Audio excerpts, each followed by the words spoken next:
4 of the top coaches in the championship this weekend. We'll ask each of these individuals to introduce themselves, and then we'll start with Coach Schumacher on that end and come this way to Coach Bucknam. Talk about the season up to this point and expectations and excitement for the championship this weekend. Jerry Schumacher, men's and women's head coach, University of Oregon. I think to say that we're excited to be hosting the 2024 Outdoor NCAA Championships would be an understatement. Between our administration, our coaching staff, the community, the fans, the officials, our athletes, we're just genuinely really excited to be hosting the meet, getting a chance to compete at home, and I think we have a great 4 days of track and field ahead of us. I did have to make a few calls to make sure the weather was perfect for Coach Flo here, and it is. So it should be a fun 4 days. Edrick, Floreal, University of Texas, men's women head coach. It's been an up and down season, and we're leaving the Big 12, so I guess that's interesting, exciting news. Go join my buddy Mike Holloway. But yeah, we had a rough start, lots of injuries and dings and dangs, but in the end it all worked out. So at this point in time, we're just glad we're here in one piece and looking forward to having a heck of a competition. I did have to bribe Jerry $100 to get the weather fixed, so I don't think I'm getting that money back. Mike Holloway, head men's women's track coach at the University of Florida. It's been a great season. Everybody deals with injuries, stuff like that, but I have a great staff, and they've put everybody back together, and we're excited to be here. I've never been to a bad meet here, and I don't expect this one to be a bad one either. I think that when you look across the board, the number of great teams and individuals here is at an all-time high, and I'm looking forward to being a part of this. Let's just call it a party this weekend. I'm looking forward to being a part of it. There you go. Chris Bucknam, I'm the men's track and field coach at the University of Arkansas. Obviously, again, just like these other gentlemen, really pleased to be here. Feel honored and humbled that we're in this position to compete for an NCAA title. There's a lot that goes into what's going to happen in the next couple days, but looking forward to our guys competing and see how we can measure up. I see these cats all the time, and I know what's coming, so it's not going to be easy. So we're going to just give it our best, and just glad we're here and give this thing a shot.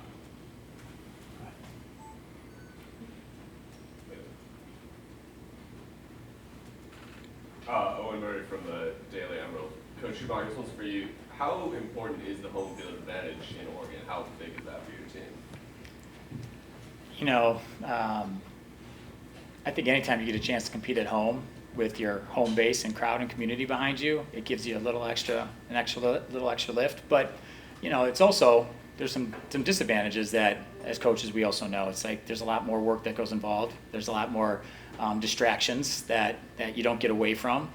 We try to minimize those as much as possible, but undoubtedly the ability to compete at home on your home track with your home fans behind you, we consider that a big advantage. Anderson Emerald with the City of Somatic. Question for Coach Flo. You're coming off a really successful season last year, of course, at the NCAA Championships at home. How have things kind of changed as we approach this year's championships? You just had to mention that, did you?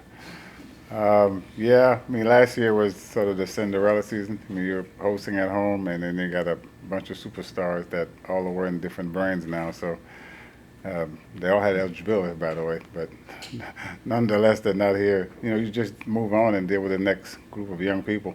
It's all about really development. That's kind of the basis or foundation of what I do as a coach. Not so much coaching, but development. And you start in the beginning, and you get them better. This group has made my life a little bit more difficult than I thought, but we're here, and then we're actually doing a lot better. So it's different. But my wife reminded me, remember 4 years ago you were in the same boat, dude. She said, get over it. So that's why I married her. Ryan Clark, Oregonian. Jerry, what can you say about the year that Jada has had, and then this opportunity for her as kid.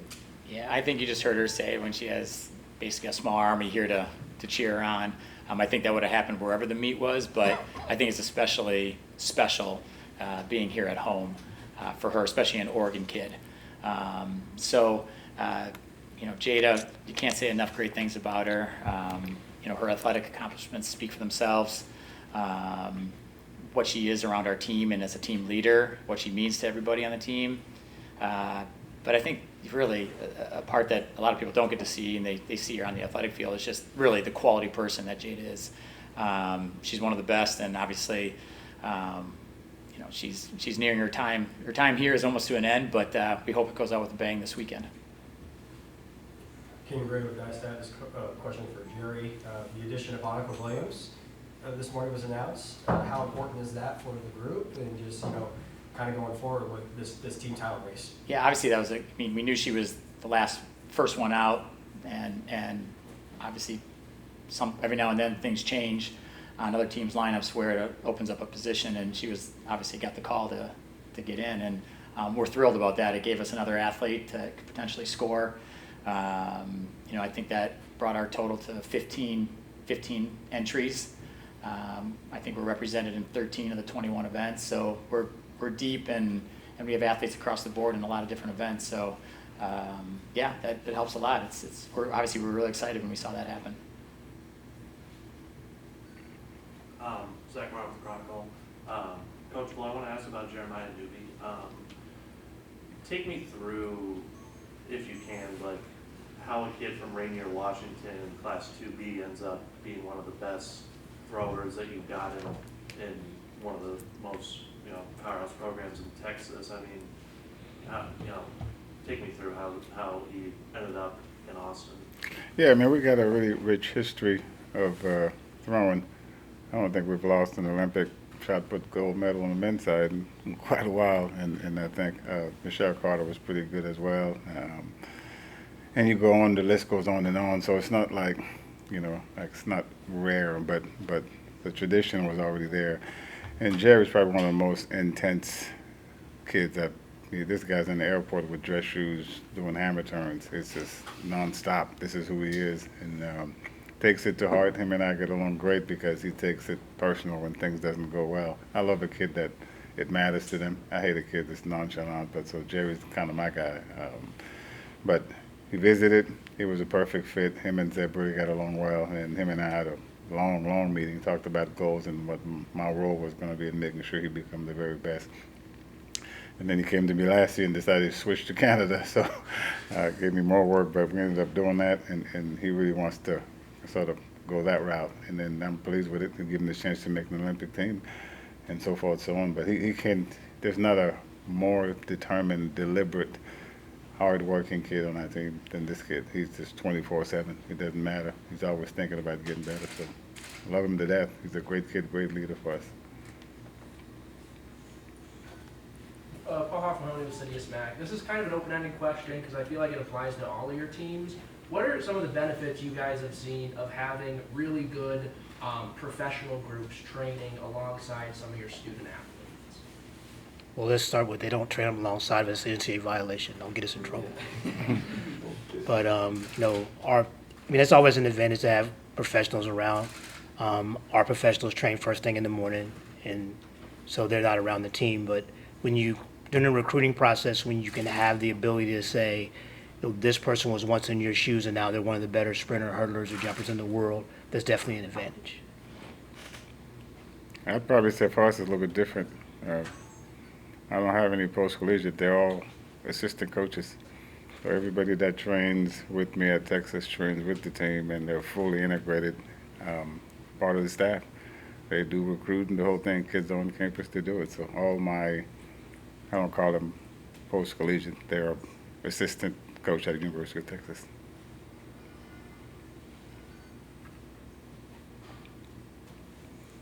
Just kind of building off that a little bit, for Coach Chris, you have, of course, a wide array of jumpers, I saw, and, you have a couple athletes who are going to be here, but they're also competing at your national championships, potentially the Olympic Games.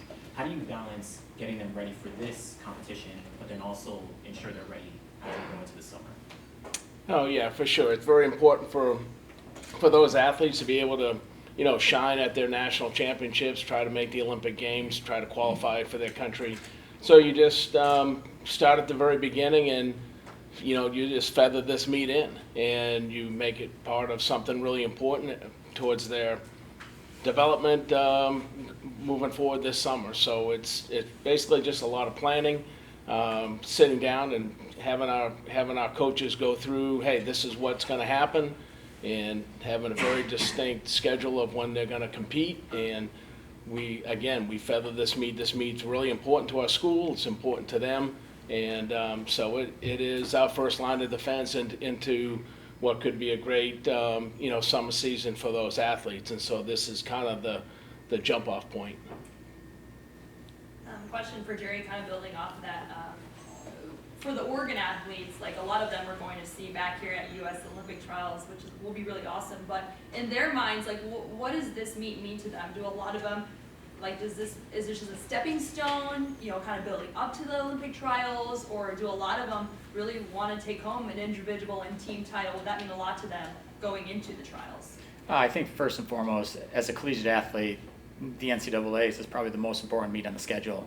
It goes from conference to the NCAAs, and those championship meets, that's why college kids are part of the teams that they're a part of, and I think the same with all the coaches up here. Their teams are the same way, and it's I think not that the Olympic trials aren't important, because they are, but I think this first and foremost is the meet that they all target and think about in their collegiate time. It's the team competitions, and this is one of them. So the NCAAs is like I said, if there's a couple dates circled on a calendar for all of our student athletes, it's this weekend for sure. What do you say though, with it being an Olympic year, have you kind of seen the level of training and competition throughout your entire season kind of elevate?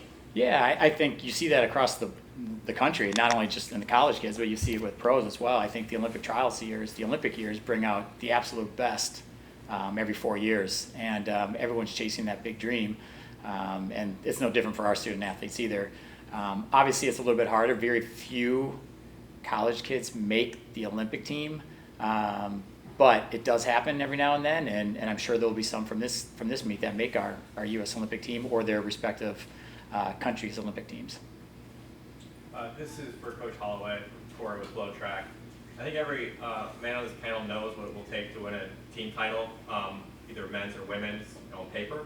But as a coach, how do you manage the meet in real time as it starts to sort of add up? Like, as a coach, what do you do to sort of manipulate or manage the situation to help get your team kind of closer to that end goal?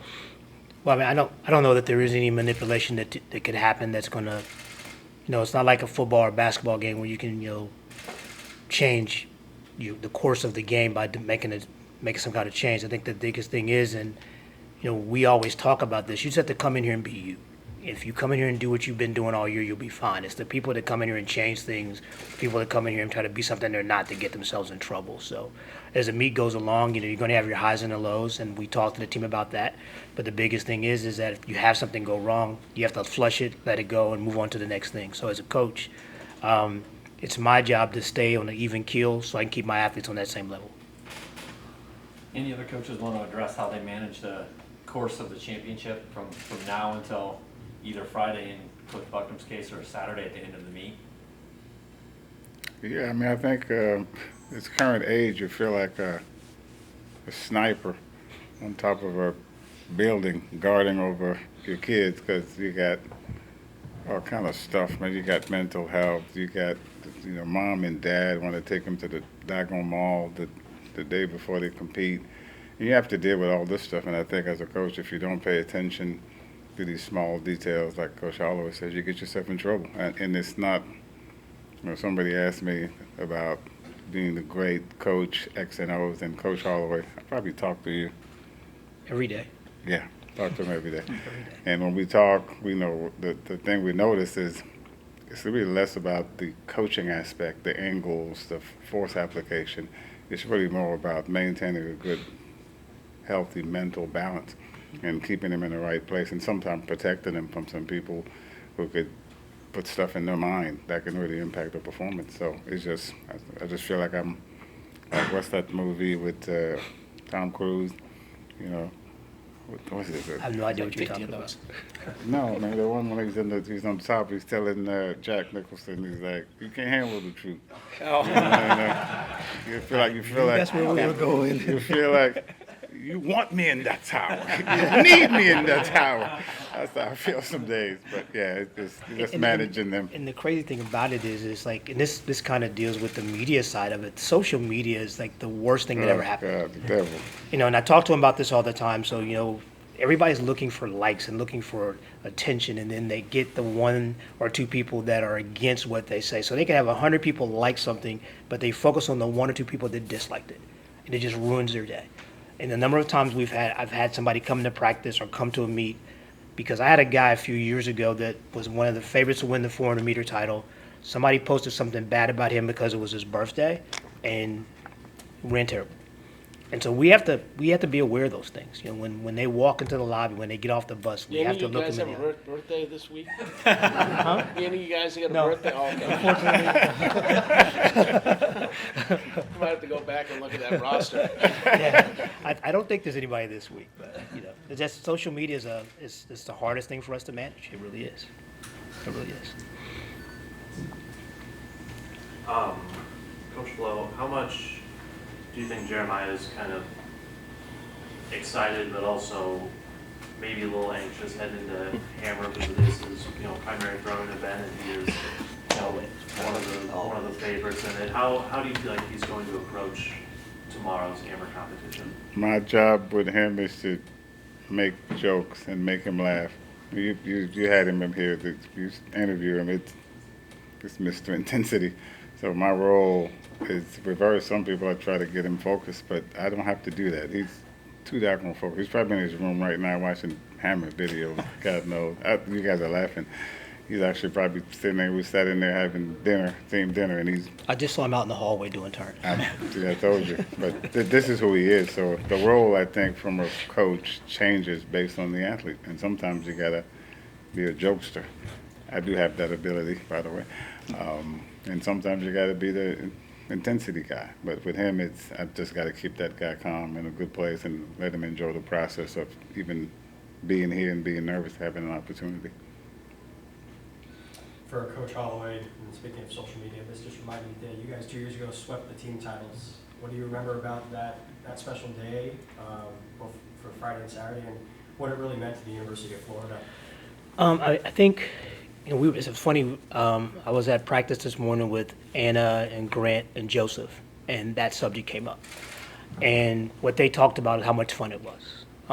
Sometimes, Coach, like Edrick said, if everything just comes together, and that was just one of those weekends. Like, we could do no wrong, and just all weekend long, things just kept falling into place. And like Anna said, like if she could give away 2 or 3 years and redo that year 2 or 3 times, she would love to do that, because it was just a lot of fun all year long, and we had a great group of men and women. And the ironic thing about that year was the men weren't so good at the conference level, and they came together and got it done at nationals. So I think that what I remember most about that year was just how much fun we had, how much we enjoyed each other's company, and the joy and excitement of the women's team, especially that night after we won, was very special.